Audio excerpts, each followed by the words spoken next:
जाहिर है कि प्राइम मिनिस्टर आए हैं और 3.5 साल के बाद आए हैं। हम समझते हैं कि बहुत अच्छा अमल है, वो आए हैं, उन्होंने याद रखा आए हैं। मुकम्मल यकीन दहानी करा दी है। मैं जवाब दे चुका हूँ इस बात का पहले। ये बताइएगा ख्वाजा इजहार जो नाराजगी के साथ चले गए थे, बगैर मिले, और दूसरी बात ये बताइएगा कि एमकेएम के दफातर खोलने के हवाले से कोई बात हुई है वज़ीर आज़म से? मैंने आपसे अर्ज की, आप बार मुख्तलिफ एंगल से वही सवाल दोहराते रहेंगे। हमने आपसे कहा कि हमने कोई शिकवे शिकायत किए ही नहीं है। अच्छा, पीएम साहब ने कौन सी बात की आपसे? पीएम साहब ने कोई पूछा होगा? अब जो हमसे बात की है अंदर बैठ के, हम वो सारी बातें तो आपको नहीं बताएंगे। जोनल ऑफिस भी खुल गया है, मेरे इल्म में नहीं है। अच्छा, अच्छी बात है, अगर खुल रहे हैं तो अच्छी बात है, मेरे इल्म में नहीं है। अलग इंतजामी कराची को अलग इंतजामी यूनिट के हवाले से वज़ीर आज़म ने बात की है आपकी जो देखिए, मैंने आपको बार कह रहा हूँ कि इस हवाले से हमने कोई शिकवे शिकायत नहीं रखे हैं, कोई मुतालबात नहीं रखे हैं। एक अच्छे माहौल में प्राइम मिनिस्टर साहब आए हैं, हमने खुशगवार माहौल में उनसे बात की।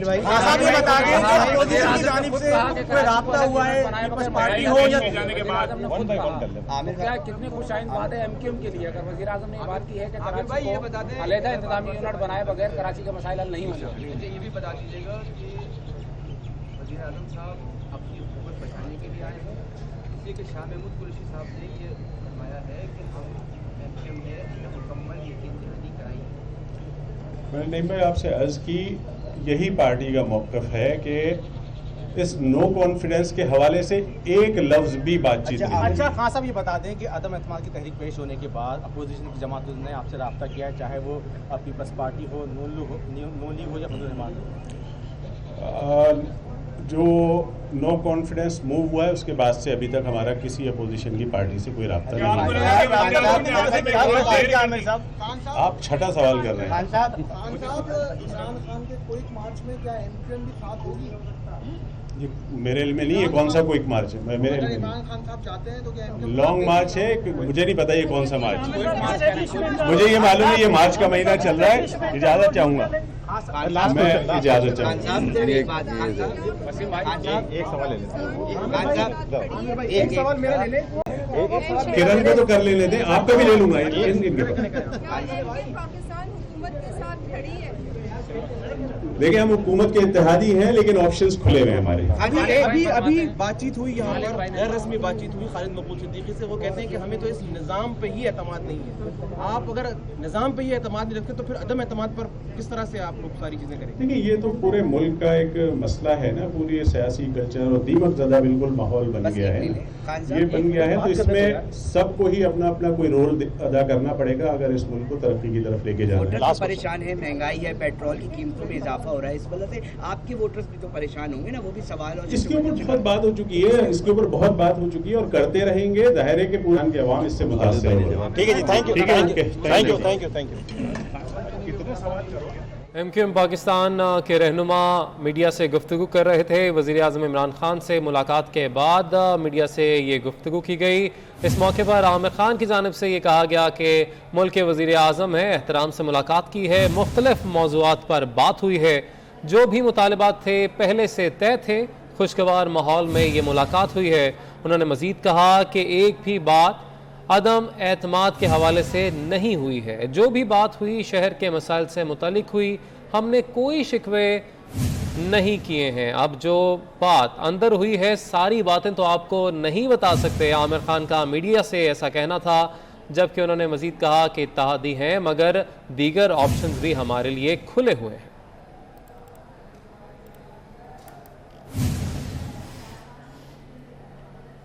वज़ीर आज़म इमरान खान पहली बार कराची में मुत्तहदा पाकिस्तान के मरकज़ बहादुराबाद पहुंचे, जहां उन्होंने एमकेएम क़यादत से मुलाकात की। मुलाकात की अंदरूनी कहानी सामने आ गई है। वज़ीर आज़म इमरान खान ने एक मरतबा फिर एमकेएम का साथ मांग लिया। वज़ीर आज़म ने कहा कि हालात आपके सामने हैं, एमकेएम का साथ चाहिए। खालिद मकबूल सिद्दीकी को दफ्तर फिर खोलने की यकीन दहानी करा दी। अंदरूनी कहानी की तफसील जानेंगे, हमारे नुमाइंदे हसन अब्बास हमारे साथ मौजूद हैं। जी हसन, बताएगा अंदरूनी कहानी। जी देखिए, बिल्कुल वज़ीर आज़म इमरान खान ने जो है वह 3.5 साल के बाद वज़ीर आज़म बनने के बाद एमकेएम पाकिस्तान के मरकज़ बहादुराबाद का दौरा किया है, जहाँ पे खालिद मकबूल सिद्दीकी से जो है उनकी मुलाकात हुई है। मुलाकात के दरमियान जो है वो दोनों के बीच क्या मुकालमा रहा है, 24 न्यूज़ ने जो है वो उस कहानी को पता लगा लिया है। अगर हम बात करें तो वजीर आजम इमरान खान से खालिद मकबूल सिद्दीकी ने सवाल किया कि क्या सियासी सूरत हाल देख रहे हैं, जिस पर वजीर आजम इमरान खान ने जवाब दिया कि तमाम तर सियासी सूरत हाल जो है वो खालिद साहब आपके सामने मौजूद है। एमक्यूएम ने जो है वो पहले भी हुकूमत का साथ दिया है और एक मरतबा फिर एमक्यूएम से जो है वो तवक्का है कि एमक्यूएम हमारे साथ खड़ी रहेगी। वजीर आजम इमरान खान ने एक मरतबा फिर जो है वो एमक्यूएम पाकिस्तान से साथ मांगा है। साथ ही साथ जो है वो वजीर आजम इमरान खान ने ये भी कहा कि एमक्यूएम पाकिस्तान जो है वो हमेशा अच्छे बुरे वक्त में 3-3.5 साल में जो है वो साथ रही है।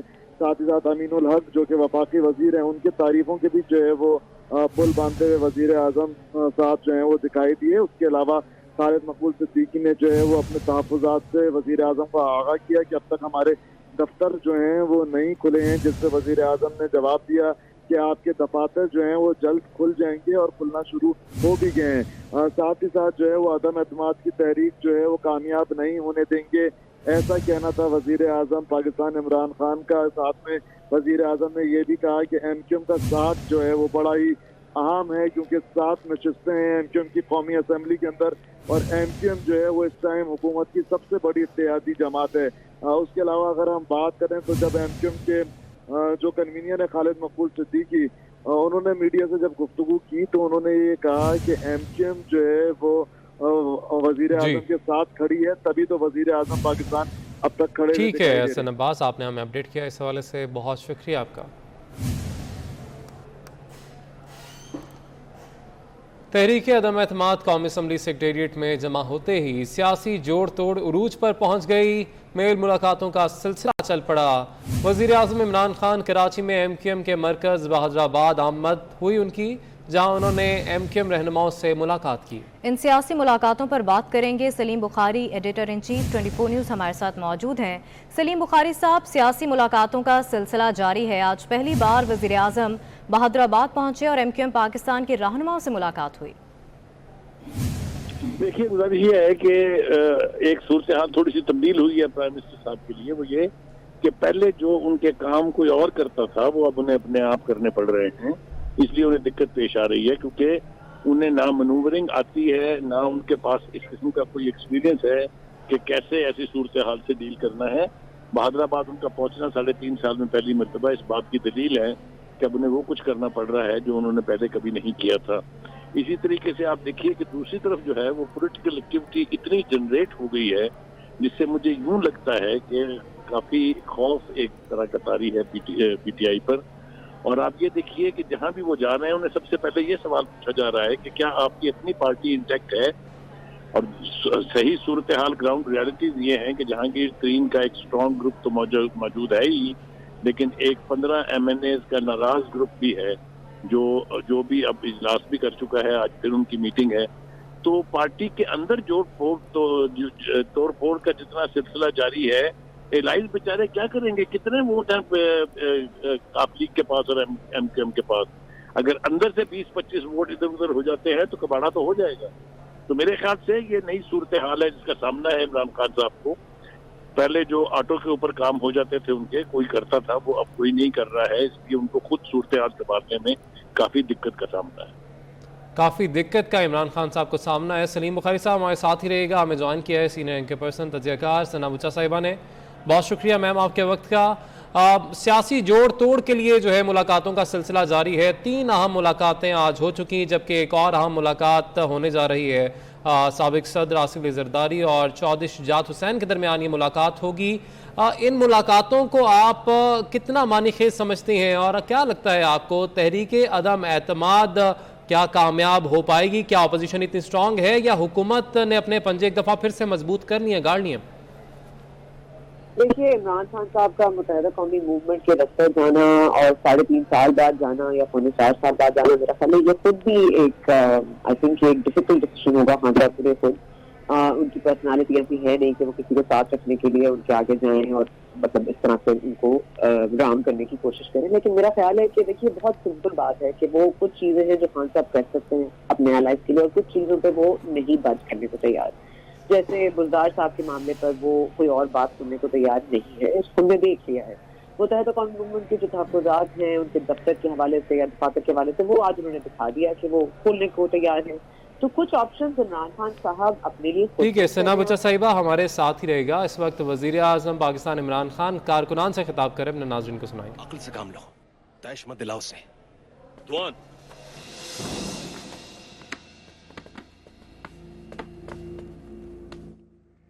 कुछ सवालात करने हैं तुमसे दुआन। अपना सब कुछ कुर्बान। कराची में मौजूद है और कारकुनों से वो खिताब कर रहे हैं। गवर्नर हाउस कराची में कारकुनान जमा हैं, वज़ीर आज़म इमरान खान उनसे खिताब कर रहे हैं। उसके बाद कराची के लोगों के लिए एक तो मैं आप सबको केसीआर की मुबारक देता हूं, क्योंकि केसीआर अभी बनने वाली है। अभी तो ग्रीन लाइन, खैर उसकी मुबारक देता हूं, ग्रीन लाइन आ चुकी है, लेकिन अभी हमारा कराची का पैकेज आपके सामने आता जाएगा। और मेरा ये यकीन है कि कभी कराची में किसी गवर्नमेंट ने, फेडरल गवर्नमेंट ने कभी वो काम नहीं किए जो इंशाल्लाह हम करने जा रहे हैं। मुझे अपनी कौम का शुक्रिया अदा करना चाहता हूं कि पाकिस्तान की तारीख का सबसे ज्यादा टैक्स उन्होंने हमारी हुकूमत को दिया, रिकॉर्ड टैक्स कलेक्शन की, और उसकी वजह से हमें तौफीक मिली कि हम अपनी आवाम के ऊपर बोझ कम करें। हमने 20 रुपए पेट्रोल और फजलुर रहमान को कम किया।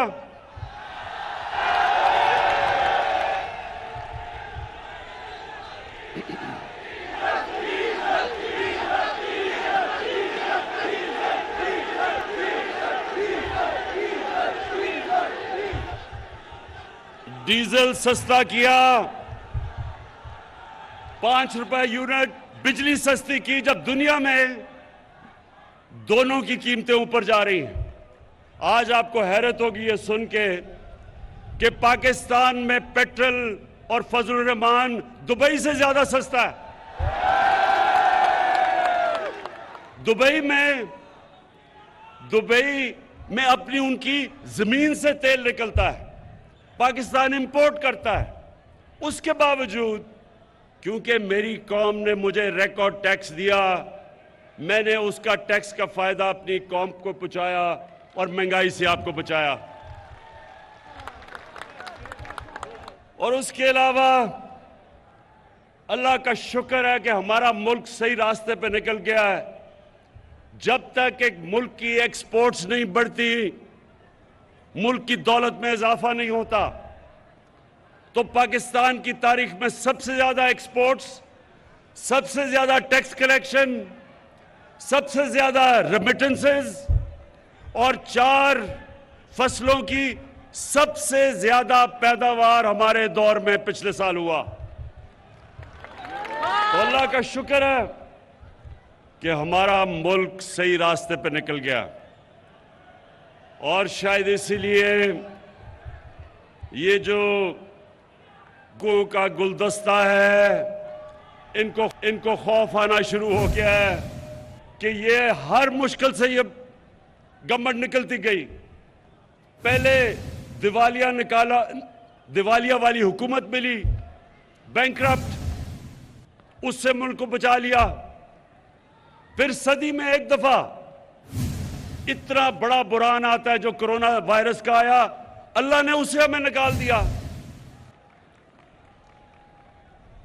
उसके बाद अफगानिस्तान का मसला आया, उसकी वजह से या डॉलर के ऊपर प्रेशर पड़ा, क्योंकि डॉलर उधर जाना शुरू हो गया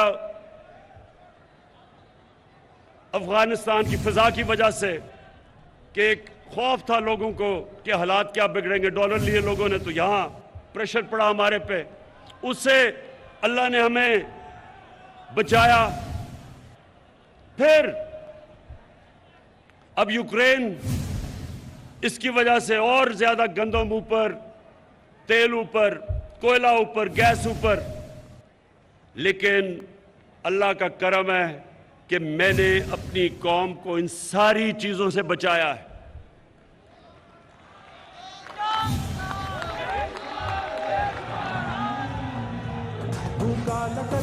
तो अब आज जो मैं आपके सामने बात करना चाहता हूं, मेरे बाशऊर कारकुनों, अब जरा आराम से सुने।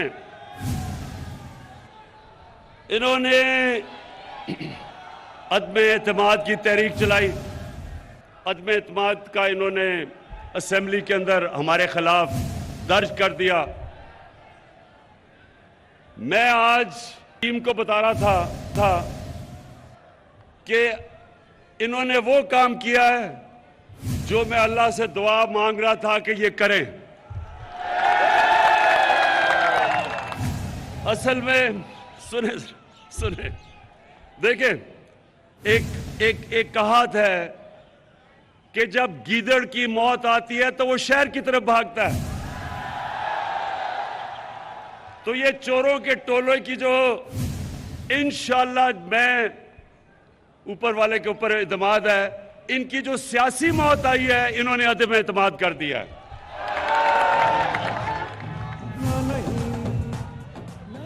मेरे एक मिनट, कराची के सुनो तो सही, सुनो।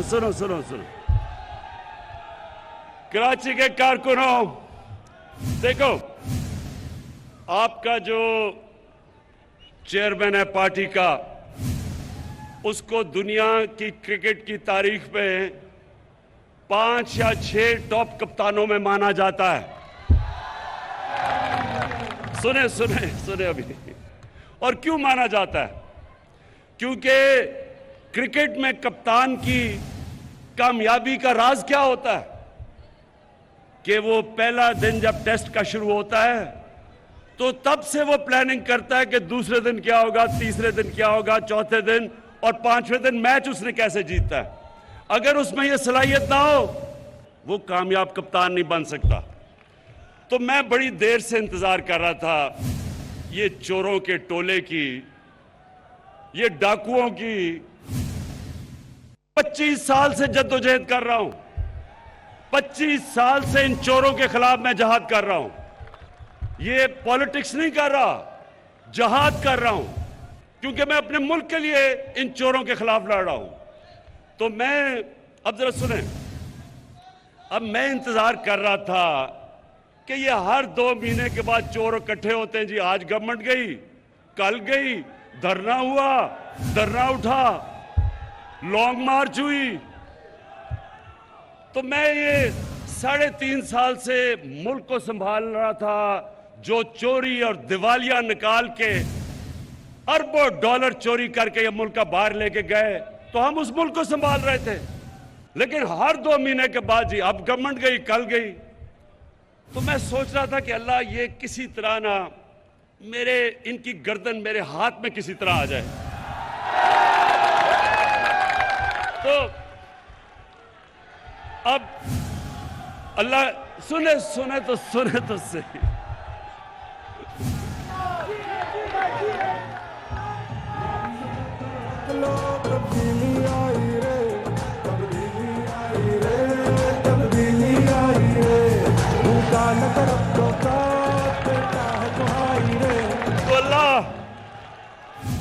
अल्लाह सुने, अल्लाह मेहरबान है, रहमान और रहीम है। एक इंसान जो अल्लाह से मांगता है अपनी कौम के लिए, उसकी ज्यादा दुआएं सुनता है। तो ऊपर वाले ने मेरी दुआ सुनी ली, और मैं दुआ ही कर रहा था कि किसी ना किसी तरह ये अदम एतमाद की वो दर्ज कर दे। अब क्या होगा, अब जरा सुने, मैं आपके सामने रख रहा हूं। ये उधर आ गए हैं, ये उधर फंस गए हैं। जिधर ये सिर्फ उधर फंसे नहीं है ट्रैप में, ये उधर नहीं फंसे, कि सिर्फ ये इनकी अदम एतमाद की तहरीक फेल होगी। ये इधर नहीं फंसे, कप्तान ने आगे की तैयारी की हुई है। अदम एतमाद की तहरीक जब इंशाल्लाह ये जब हम जीतेंगे, उधर मैं रुकूंगा नहीं, मैं इनके पीछे जाऊंगा, मैं इनको छोड़ूंगा नहीं। जो अब तक मेरे हाथ बंधे हुए थे, फंसे हुए थे, कभी ये मसला, कभी दुनिया का, अब जिस तरह मैंने बताया कोरोना आ गई तो लॉकडाउन हो, मेरे अब हाथ, वो जो जंजीर बली हुई थी ना, वो अब खुल जाएगी। और मैंने सुने, पहला मेरा टारगेट होगा जिसके ऊपर बड़ी देर से, जो मेरी बंदूक की नशिस्त पे बड़ी देर से उसके ऊपर आया हुआ, वो है आसिफ अली जरदारी।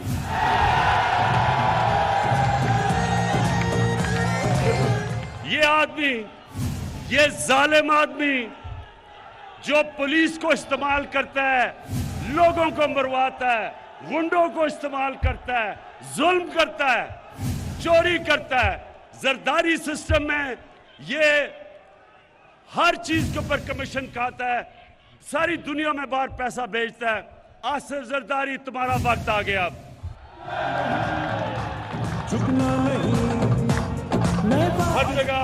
हर जगह ये पीछे फिरता है, पैसे के टोकरे लेके। 20-20 करोड़ की इसने रकम हमारे लोगों को खरीदने के लिए रखी हुई है। मुझे एक आदमी ने, मेरे मेहमान ने कल आके बताया जी, मुझे उन्होंने 20 करोड़ रुपया ऑफर किया। मैंने कहा ले लेता, पकड़ लो पैसे, हराम का पैसा पकड़ लो, और उसके बाद कोई पनाहगाह खोल देना, कोई लंगर खोल देना, कोई यतीम खाना खोल देना, सवाब मिलेगा तुम्हें। लेकिन जरदारी, ये जो जब तुम्हें नैब बुलाती है तो कमर में दर्द हो जाती है। दूसरी तरफ आपने देखा होगा मकसूद चपरासी वाला। कौन है वो मकसूद चपरासी वाला? मकसूद चपरासी वाला शोबाज, जूते पॉलिश करने वाला, बूट पॉलिश करने वाला, वो इसके साथ मिल गया है, क्योंकि उसको पता चल गया है कि वक्त आ गया है। अब वो जो खींचता गया है जी, मेरी हर रोज जब केस हो, मुझे कभी कोरोना हो जाता है, कभी उसका वकील नहीं आता, कभी कमर में दर्द हो जाती है। लेकिन मकसूद चपरासी वाला, तुम्हारा टाइम भी आ गया है।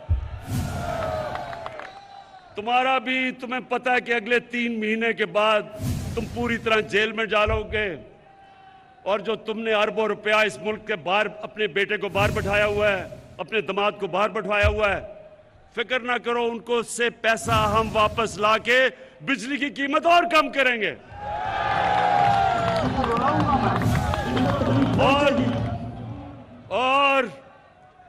और फिर इनके साथ मिल गया है डीजल। सुने जरा, अब ये सुने, अब इन तीनों की शक्लें देखो, ये निकले क्यों हैं? मुल्क को बचाने के लिए। ये चोर जो 30 साल इस मुल्क का खून चूसते रहे हैं, अब इकट्ठे हो गए हैं कि जी मुल्क को इमरान खान से बचाना है। मुल्क को नहीं आपने बचाना, अपने आप को बचाना है इमरान खान से। और फजलू सुन लो, क्योंकि मौलाना इसको कहना गुनाह है, इसको मौलाना कहना गुनाह है। डीजल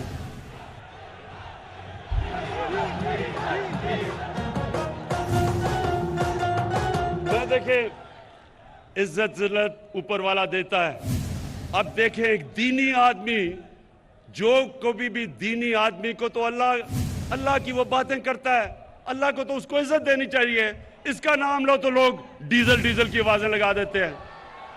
शर्म की बात है।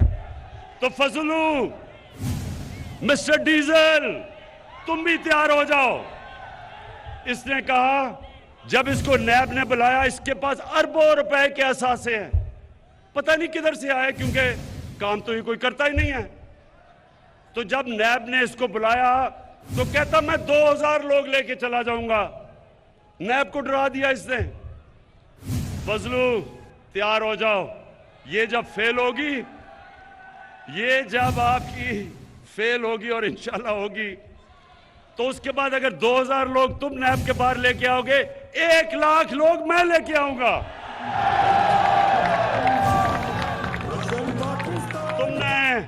तुमने इस मुल्क का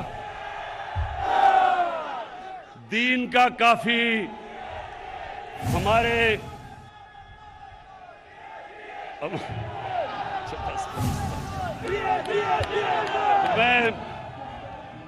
मैं अभी सुने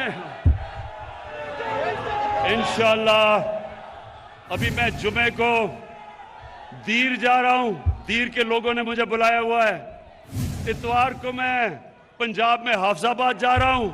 मैं अपनी कौम को, सारी कौम को बताऊंगा कि ये जो चोरों का टोला है, इसके खिलाफ जंग इमरान खान अकेले की नहीं है, हर बच्चे बच्चे की जंग है इन चोरों के खिलाफ। हर पाकिस्तान की, चाहे औरत हो, चाहे माँ हो, चाहे बाप हो, हम सब ने ये जो 30 साल इस मुल्क से करते रहे हैं, हमने सब ने मिलके इनको उधर पहुंचाना है जिधर इनको बहुत देर से पहुंचना चाहिए था, पाकिस्तान के जेलों के अंदर।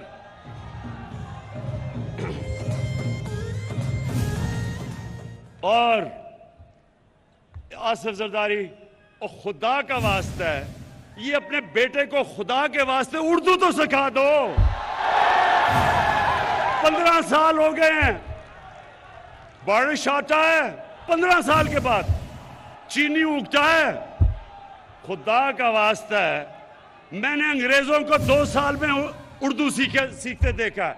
15 साल हो गए हैं, कभी इसे यही नहीं पता कि लड़की आता है या आती है, इसे ये भी नहीं पता अभी तक। और ये टोला, ये चोरों का टोला मुल्क को बचाने के लिए निकला है।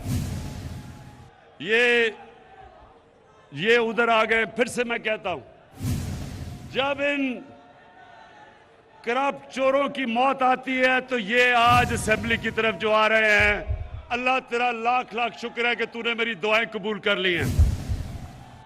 और इंशाअल्लाह मेरे पाकिस्तानियों, मेरे कराची के लोगों, इंशाअल्लाह ये मुल्क एक बड़े अजीम ख्वाब का नाम है।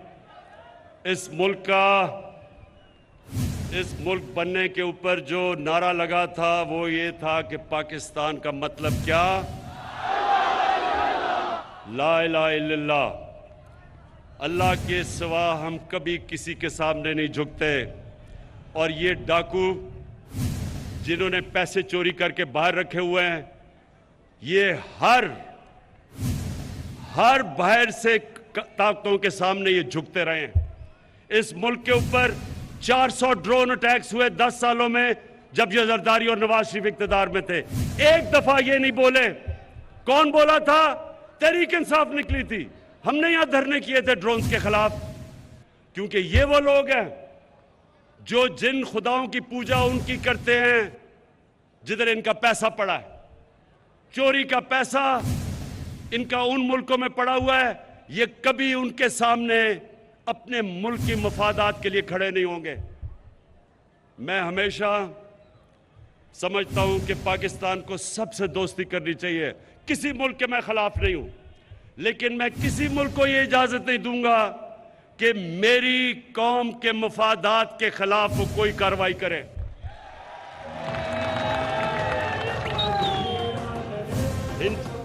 इनका जिनका पैसा बाहर पड़ा है, ये आज बड़ा बोल रहे हैं जी, ओहो इमरान खान ने यूरोपियन यूनियन के ऊपर कुछ कह दिया। मैंने कुछ नहीं कहा। मैंने सिर्फ उनको याद कराया है कि जब हमने आपके साथ आपकी जंग में शिरकत की थी, हमारे 80,000 लोगों ने कुर्बानियां दी थी। हमारे मुल्क में कबायली इलाका हमारा तबाह हो गया था। हमारे लोगों ने नकल मकानी की थी, 35 लाख लोगों ने। मैं इनको सबको याद कराता हूं कि हमने कुर्बानी दी थी। हमारी किसी ने ना अप्रिशिएट किया, ना हमें हमारा शुक्रिया अदा किया। तो आप जब कहते हैं कि अब हम आपके साथ फिर मिल जाएं, मैं सिर्फ तब मिलूंगा जब भी आप अमन के लिए निकलेंगे। मैं अमन के में आपके साथ आऊंगा, लेकिन किसी जंग में आपका साथ नहीं दूंगा। शुक्रिया। कराची में वज़ीर-ए-आज़म इमरान खान गवर्नर हाउस में कारकुनों से खिताब कर रहे थे। वज़ीर-ए-आज़म ने सिंध के दौरे का ऐलान कर दिया। उन्होंने कहा कि पाकिस्तान में जो खित्ता सबसे ज़्यादा तब्दीली चाहता है वो सिंध है। मज़ीद उन्होंने कहा, हमने पेट्रोल और फजल रहमान को 10-10 रुपए सस्ता किया। पाकिस्तान में पेट्रोल और फजल रहमान दुबई से सस्ता है। वज़ीर-ए-आज़म का तकरीर में एक बार फिर नामुनासिब अल्फाज का इस्तेमाल। शामिल करेंगे एक ब्रेक। हमारे साथ रहिए।